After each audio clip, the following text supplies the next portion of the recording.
We are a community interest company, which is a particular type of company structure in this country, which has charitable aims with our community of interest, essentially local people in the neighbourhood, and particularly people who want to grow and learn in some way in their well-being, or the children growing and learning about nature. This was a series of barns and sheds and maybe houses for the Chamberlain family in the 1860s to 1900.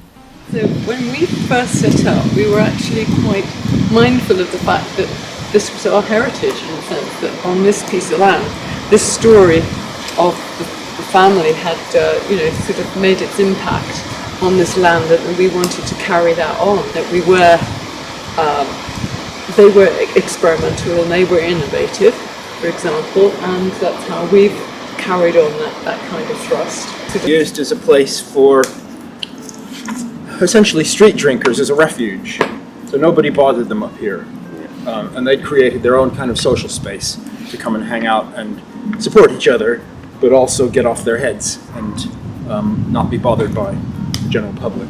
And because there was an existing community of people, marginalized people, we've worked with them. And in fact, the fellow who's done all this clearing is one of those people. He's been hanging out here in the woods for 15 years. So initially, we had little pots of money, like 500 or 1,000 pounds, from institutions like the council or the police, who had anti-crime initiative money, and they had set up a fund where they auction off the seized proceeds of crime. Then the money they get from that, some of that goes into a pot, and they hand that money out to community groups. There's been very scattered donations on the part of individuals. So people who like this place and who like the character have said, we'll give you £10 a month towards something. We're 3 miles from the city centre, and we're sort of half a mile less than that from quite a busy road, and the trees absorb the sound, and people come here experiencing quite a bit of peace and quiet, and a sense that we're in the country even though we're not. So that's our main remit, and we'll just say, well, how do we do it? Well, lots of different ways.